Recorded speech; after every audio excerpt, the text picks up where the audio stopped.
Salut les archinautes, dans cette vidéo je vous montre comment lire un plan de maison. Nous allons faire une lecture de plan de maison contemporaine à l'échelle 1/100e. Je l'ai trouvé dans un livre de plan de maison. Bienvenue sur une vidéo de ma chaîne et de mon blog Dessiner un plan comme un pro. Ici, je partage tout mon savoir-faire en dessin d'architecture. Chers archinautes, merci pour vos commentaires, abonnements et likes qui me font beaucoup plaisir. Je vous recommande aussi de lire l'article qui accompagne cette vidéo sur mon blog, car vidéo et article sont complémentaires. En effet, dans l'article, je vous parle de généralité et dans la vidéo, je vous montre des exemples et des détails. Eh bien, c'est parti! Donc, je vous présente le livre dans lequel j'ai trouvé ce plan. C'est un livre qui s'intitule 60 plans libres d'utilisation, maison contemporaine, collection Concevoir et construire aux éditions alternatives. C'est un livre qui date des années 90. Cependant, j'ai noté plusieurs modèles de maisons très contemporaines et encore au goût du jour. Et celle que je vais vous présenter aujourd'hui est ici. Voilà. Donc on le voit, l'aspect très contemporain par le biais des volumes, des cubes.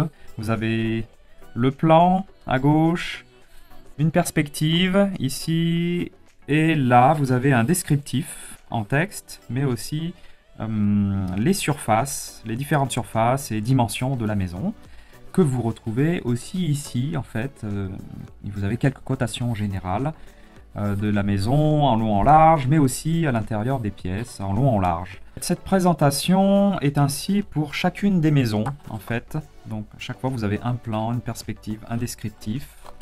Voilà. Et vous en avez 60 dans son livre. Alors, je vais prendre directement le plan. J'ai scanné le plan et je l'ai retravaillé sur Photoshop parce que dans le livre, il n'est pas à la bonne échelle. Et donc, heureusement qu'il y a cette échelle sur le plan, sur le livre, parce que ainsi j'ai pu agrandir le plan sur Photoshop et afin de pouvoir l'imprimer à la bonne échelle. Et l'échelle qui fait que le plan entier de la maison rentre sur une feuille A4, ce qui est quand même plus simple pour moi pour vous présenter le plan. Cette échelle est le centième, 1 centième. Donc 1 cm représente 1 mètre.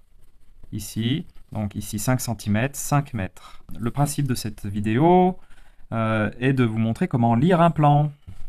Donc vous avez une multitude d'informations sur un plan en général. Vous avez le cartouche ou le titre. En général, il est plutôt en bas à droite, mais en fait on peut le mettre où on veut. Là j'ai dû le mettre en haut parce que je n'avais pas de place en bas. Et donc j'ai intitulé ce plan maison contemporaine, plan de rez-de-chaussée, parce qu'en effet c'est le plan du rez-de-chaussée, mais c'est aussi une maison de plein pied. Il n'y a pas d'étage. Cependant, on aurait pu avoir un plan de la toiture pour voir les différentes hauteurs des différents corps de bâtiment. Mais bref, vous avez aussi comme autre indication, toujours sur un plan, son échelle, donc échelle 1 centième. Et donc je vous ai dit, donc 1 centième correspond à 1 cm égale 1 mètre. Donc je vérifie si j'ai bien imprimé mon plan à la bonne échelle, à 100%. Donc sur cette largeur totale, il est noté 17,1 mètres. Je mesure. Et en effet, on est à 17 cm, donc 17 mètres. Et ici, dans la longueur totale, la maison fait 24,7 mètres de long. Je mesure et on est à 25, mais bon, c'est pas grave. Il y a eu sûrement un petit problème à l'impression du livre, mais globalement, j'en suis proche, à 3 mm près, franchement. Alors, donc, quoi dire d'autre? J'ai parlé du cartouche, mais il y a aussi toujours, sur un plan, deux autres informations importantes pour sa lecture. C'est l'indication du nord. Vous avez une flèche qui indique le nord, en général, et forcément, vous avez à l'opposé le sud, et à sa droite l'est, et à la gauche l'ouest. Donc ici on a la façade nord, ici nous avons la façade sud, ici la façade est, le soleil se lève à l'est, et nous avons là ici la façade ouest, et le soleil se couche à l'ouest. Autre information importante, donc j'en ai un peu parlé tout à l'heure, on appelle ce dessin, ce symbole aussi une échelle. Il permet, quand on imprime ou quand on photocopie un plan. Cela permet de l'imprimer, de le photocopier à la bonne échelle et de ne pas le retrouver à différentes tailles qui ne correspondent à aucune échelle du tout. Donc là, je vérifie toujours à l'impression. Donc j'ai bien 5 mètres. Et bien après toutes ces informations ici, qui concernent le cartouche, le nord et l'échelle, je vais vous parler des autres indications. Vous avez donc d'abord le plan de la maison. Plus généralement, vous avez ces différentes pièces et dans chaque pièce, vous avez aussi le nom de la pièce. Ici, vous avez marqué séjour, repas, chambre, cuisine, entrée, garage. Comme indication écrite, vous avez aussi, j'en ai un peu parlé tout à l'heure, les cotations. Donc ici, nous avons la largeur totale de la maison et la longueur totale de la maison. Et ensuite, dans chaque pièce, vous avez les dimensions en long et en large qui vont permettre au client de voir les dimensions de chaque pièce afin d'imaginer son aménagement, comment placer le lit, l'armoire, etc. Voilà donc pour ces indications écrites. Donc passons maintenant aux indications qui sont dessinées, tout ce qui correspond au dessin d'architecture. Il s'agit d'un plan. Si vous voulez savoir comment on représente un plan, je vous invite à voir dans une autre vidéo la définition d'un plan. Alors il doit s'agir d'un plan de vente pour cette maison ou de présentation à des clients, parce qu'on voit qu'il y a très peu de cotations et qu'il y a aussi quelques meubles qui sont dessinés pour donner une petite indication de l'aménagement et de l'espace. Le graphisme date un peu des années 90, on le voit au zigzag ici et au carrelage. On ne dessinerait pas comme ça aujourd'hui, mais il peut très bien vous arriver d'acheter une maison et de trouver des plans qui ressemblent à ceci, et donc cela vous aidera à les lire. Un plan, c'est une coupe sur une coupe horizontale sur une maison, et quand on coupe de façon horizontale une maison, théoriquement, on dessine en noir tout ce qui est coupé, donc les murs extérieurs, les murs, les cloisons, les murs porteurs intérieurs, mais aussi les cloisons sont dessinés en noir. Avec des traits plus fins, on représente les baies vitrées, les fenêtres, peut-être baies vitrées. Alors je pense que vous avez des baies vitrées ici, puisque vous avez des chambres, un accès à la terrasse. Ici vous avez sûrement une fenêtre, parce que vous avez ici un plan d'eau en fait. On dessine avec des traits plus fins aussi les portes intérieures. On les dessine comme ça, dans le mur, dans la cloison. On arrête la cloison, on laisse du blanc. On dessine deux petits rectangles de chaque côté qui correspondent au montant de la porte. Ensuite un trait et un quart de cercle pour montrer l'ouverture de la porte. Vous avez des portes simples, mais vous avez aussi ici une porte double pour le salon par exemple. Nous avions vu qu'il y avait des baies vitrées ici, et donc la différence entre, surtout pour l'ouverture en fait, c'est que ces baies vitrées sont des baies vitrées coulissantes.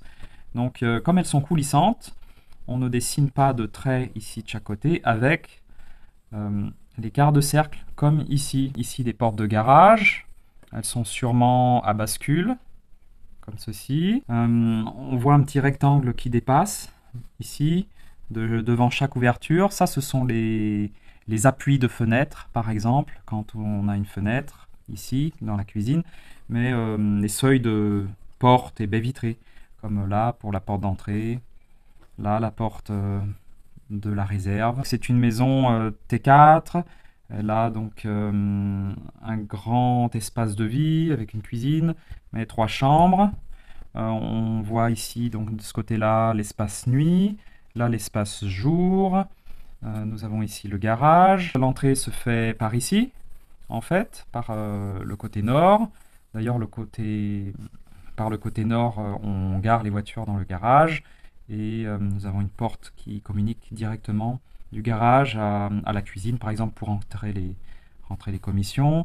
Nous avons donc sûrement un portail par ici, et puis un portail pour piétons ici, qui va nous mener directement à l'entrée. Nous avons dessiné donc les quelques meubles pour donner une idée à la première lecture de ce qu'est la pièce en fait. Donc un repas, ou salle à manger, vous avez une table, des chaises, ici donc salon avec fauteuil, et puis canapé et table basse. Pour les chambres, vous avez par exemple ici un lit simple, là des lits doubles, avec des tables de chevet de chaque côté. On reconnaît aussi au dessin les salles de bain avec leur baignoire, leur lavabo.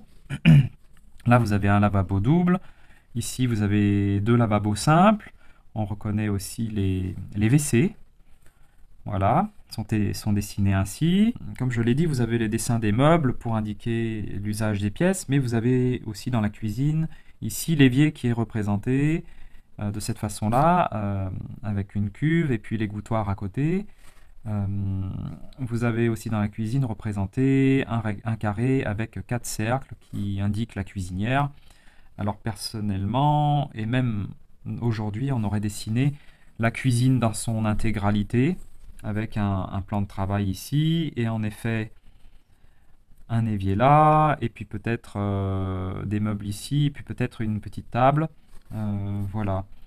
Ou personnellement aussi, j'aurais mis la cuisine de ce côté-là, puisque la cuisine de nos jours est complètement un espace à vivre. Les placards, par exemple, aussi.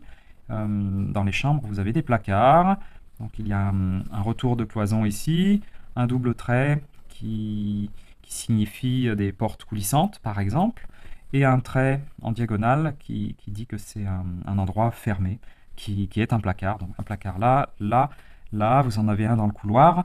Vous en avez un ici dans les WC à côté de l'entrée, ce qui est très pratique pour déposer ses affaires quand on rentre. Ensuite, on peut regarder les revêtements de sol. On remarque dès l'entrée ici des traits parallèles, et ça pourrait être par exemple un petit platelage bois. En effet, par exemple, si je prends la perspective, d'ailleurs elle a une perspective, je la mets ici, et donc cette perspective est vue d'ici. C'est comme si il y avait un piéton, là, une personne qui regardait dans cette direction la façade de la maison. On voit tous les décrochés, on voit la porte d'entrée, on voit les petits plans d'eau autour. On voit aussi le petit pont, en fait, qui mène à la porte d'entrée. Donc les surfaces d'eau sont dessinées ainsi, avec des zigzags. Quand on arrive dans l'entrée, on a une forme de damier, de carrelage en damier. Ensuite, dans la cuisine, réserve et les salles d'eau, vous avez du carrelage qui est représenté par des petits carreaux. Alors aujourd'hui, on mettrait plutôt des carreaux grand format au sol. Ça dépend des époques en fait et des modes. Vous avez aussi le sol de la terrasse qui est représenté ainsi par un autre quadrillage aussi, peut-être des dalles béton extérieures. Bien, voilà, donc c'est vu pour les revêtements de surface. Alors ici, le sol est blanc, ça ne veut pas dire qu'il n'y a rien comme sol. Il peut très bien y avoir du carrelage, de la moquette ou encore du parquet en fait, tout dépend du projet. Ici, vous voyez des arbres qui sont représentés. On les représente de cette façon-là, mais on les représente aussi comme ça, ou de multiples façons en fait. Ah oui, en revêtement extérieur, alors ici on ne voit pas bien, mais là il y a des dalles rectangulaires afin d'accéder au garage pour les voitures. Les écritures sont dans ce sens-là parce qu'à l'origine, vous voyez dans le plan est à la verticale. Donc moi ce que j'ai fait, pour que ça passe mieux à l'écran, je l'ai imprimé, j'ai retourné le plan et je l'ai imprimé sur un format A4 mais horizontal. Voilà. D'ailleurs le titre passe beaucoup plus facile à mettre ainsi. Alors bon, je n'ai pas retourné les écritures les noms des pièces. Ici, il manquait le nom de la pièce, qui est un long couloir, très long couloir, qui mène à l'espace nuit. Alors, il y avait bien aussi donc les dimensions en long, en large des pièces à l'intérieur. Cependant, je trouve qu'il manquait les surfaces de chaque pièce et je les ai recalculées pour vous. Je vais prendre cette fiche, la fiche de la maison. Donc au niveau des surfaces, on dit que la surface au sol de la maison est de 250 mètres carrés. Ça concerne tout l'ensemble ici, en partant des murs extérieurs et comprenant l'épaisseur des murs, mais aussi le garage. Voilà. Et il est dit que la surface habitable est de 182 mètres carrés. Et donc la surface habitable, c'est la surface qui ne comprend pas les murs et les cloisons, mais qui est comprise entre chaque mur et cloison, et qui est calculée à partir des dimensions qui sont là. Donc c'est vraiment la surface où on habite. On n'habite pas dans des murs. Donc sur les 182 mètres carrés, nous avons un salon qui fait 42 mètres carrés ici. J'ai fait le détail. Nous avons une salle à manger qui fait 21 mètres carrés 60, une cuisine de 12 mètres carrés. Personnellement, je trouve la cuisine un peu petite pour une maison de cette taille. Cependant, elle a quand même une réserve ici, dans laquelle on peut mettre beaucoup de choses, en particulier la buanderie par exemple, de presque 5 mètres carrés, qui a directement accès par le garage. Alors le garage, plutôt classique, en largeur, cependant personnellement je ne le trouve pas assez profond. Ici il fait 4,8 mètres carrés, 4 mètres 80 de long, et le minimum c'est quand même 5 mètres, et peut-être même un peu plus. Les voitures de nos jours sont quand même bien plus conséquentes. Nous avons une entrée gigantesque, je trouve, de 15 mètres carrés, qui n'a pas de lumière. Personnellement, j'aurais bien mis une fenêtre, peut-être par ici pour apporter de la lumière, pour avoir un peu plus de clarté. Voilà, donc j'ai détaillé l'espace jour, maintenant je vais détailler l'espace nuit. Un immense couloir. Alors, on peut dire que c'est une perte de place. Il fait quand même 24 mètres carrés, ce couloir.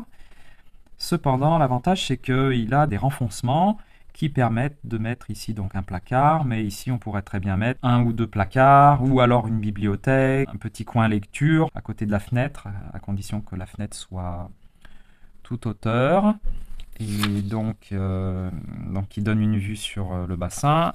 Et si je regarde la perspective, en effet, vous avez des fenêtres ici qui font une sacrée hauteur. Et ça concerne donc cette hauteur-là, enfin cette fenêtre et cette fenêtre. Et d'ailleurs, je trouve ça pas très cohérent, puisque en fait, vous voyez, ici on a une baignoire, et la baignoire, comment dire, la baignoire elle va jusqu'à 60 cm de haut environ, ou plus. Et ici, quand on regarde l'ouverture, elle est gigantesque, et apparemment commence de 0. Bref, logiquement, elle aurait commencé d'un peu plus haut. C'est sympa d'avoir plusieurs salles de bain. Donc une ici, à mon avis, pour les 2 chambres d'enfants. Là, vous avez un semblant de suite parentale, d'ailleurs, qu'on pourrait améliorer.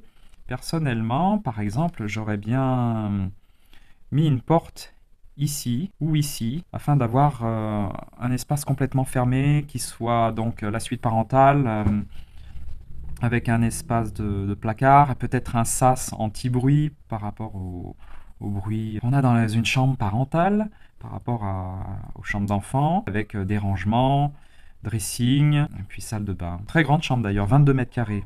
Et cette chambre aussi fait 20 mètres carrés, elle est immense. Encore celle-là, 16 mètres carrés. Voilà, donc finalement, 180 mètres carrés, c'est peut-être très grand pour si peu de chambres. Pour 180 mètres carrés, on aurait peut-être pu avoir une chambre supplémentaire, je pense. On a en effet pas mal de pertes de place dans l'entrée, dans le couloir. Alors l'entrée, on pourrait peut-être élargir la cuisine pour avoir une entrée plus petite, peut-être. J'aurais peut-être mis aussi la porte d'entrée ici en face, peut-être. Alors il y a plusieurs possibilités. Nous verrons ça dans une autre vidéo, comment modifier un plan. Ça peut être intéressant de voir ça. Personnellement, j'aurais aussi peut-être ajouté une grande ouverture verticale, ici. Peut-être, voilà. Et même dans la salle de bain, personnellement, je trouve ça très agréable d'avoir une fenêtre, de la lumière du jour, dans une salle de bain. Donc j'en aurais bien mis une là, et puis j'aurais mis peut-être une petite fenêtre aussi ici. Alors donc, tout est question d'équilibre à trouver pour le jeu de la façade. Alors voilà comment lire d'une autre façon un plan. Commencez toujours par chercher la porte d'entrée. Donc ici, la porte d'entrée est là. Faites comme si vous allez vous promener dans la maison. Donc vous entrez dans l'entrée. Et ensuite, comment allez-vous circuler dans la maison? On repère qu'on a ici plusieurs portes. On a de ce côté-là la cuisine qui donne accès au garage. On a ici le séjour et la salle à manger qui donne accès à la terrasse. Et on a donc avec l'entrée, nous avons un espace de placard et des sanitaires. C'est très pratique pour se préparer. Et nous avons un couloir. Donc le couloir dessert 3 chambres et une salle de bain. Et ensuite, donc, nous avons dans la dernière chambre, qui est la suite parentale, nous avons une salle de bain. Voilà, donc on peut faire une lecture de cette façon-là du plan. Nous avons donc la façade sud ici, par rapport à la rose des vents que nous avons là. Alors la façade sud a énormément d'ouvertures et de grandes ouvertures. D'ailleurs, si je mesure par rapport à mon échelle, 1/100, nous avons des ouvertures là de 2,40 m, 2,40 m, 2,40 m, ici 1,20 m, 1,20 m, et ici 2,40 m. 2,40 m, c'est bien souvent la largeur d'une porte de garage pour rentrer une voiture. Donc vous voyez comme ça la grandeur, la grande taille de ces baies vitrées coulissantes. Sur les façades sud, celles qui reçoivent le soleil en été et en hiver aussi, pour réchauffer les pièces et avoir de la lumière du jour et du soleil, on place donc ces pièces sur le sud. Nous avons beaucoup d'ouvertures sur la partie sud, donc ce sont des parties qui reçoivent énormément de soleil, et comme vous savez, depuis plusieurs années, on a des étés très très très chauds, et il faut protéger les ouvertures du soleil. Donc je pense qu'ici, sur toute cette façade, il serait judicieux d'installer une pergola, ou des stores, ou des avancées de toiture, pour protéger, surtout en été, ces grandes baies vitrées. Sinon, on risque la surchauffe de la maison dans ces pièces. Sachez que le soleil est plus bas en hiver, donc même s'il y a des avancées de toiture pour protéger ces baies vitrées en été, le soleil, étant plus bas, va quand même pénétrer pour réchauffer l'intérieur de ces pièces. Sur la façade est, il n'y a pas d'ouverture. Alors ici, ces façades sont à l'est, nous avons une porte d'entrée. À l'ouest, 2 ouvertures seulement. Nous avons une fenêtre de la cuisine. L'ouest, c'est là où le soleil se couche, et donc dans la cuisine, nous aurons plutôt le soleil couchant. Ici, nous avons une porte, à mon avis, qui n'est pas vitrée, ou qui peut être vitrée. L'avantage de cette porte ici, dans la réserve, vous aurez sûrement la machine à laver, et l'avantage de cette porte, c'est de pouvoir sortir le linge pour l'étendre dans le jardin de ce côté-là. Et c'est aussi pratique de passer du garage au jardin de ce côté-là, en passant par là. Dans un garage, on peut ranger des outils aussi, c'est pour ça que je trouvais que la longueur n'était pas bien grande. Alors soit on ne met qu'une seule voiture, et ensuite de ce côté-là, on occupe l'espace avec des rangements. La façade nord, sur la partie nord d'une maison en général, surtout en France dans l'hémisphère nord, comme il n'y a pas beaucoup de soleil, que c'est une façade qui n'est pas éclairée par le soleil, que ce soit en été et en hiver, et surtout en hiver quand il fait froid, il faut se protéger du froid. Donc en général, dans la partie nord de la maison, on essaye de mettre des pièces qui n'ont pas besoin de lumière du jour, de soleil, pour les réchauffer, comme les chambres et séjours, salle à manger. Alors donc, sur les parties nord des maisons, en général, on met des salles de bain, des rangements, des couloirs, des entrées, garages, réserves. Ce sont des parties habitables et non habitables, secondaires, en fait. Dans le descriptif de cette maison dans ce livre, nous avons une perspective, et donc essayons de voir d'où a été pris ce point de vue. Alors moi je pense que c'est d'ici.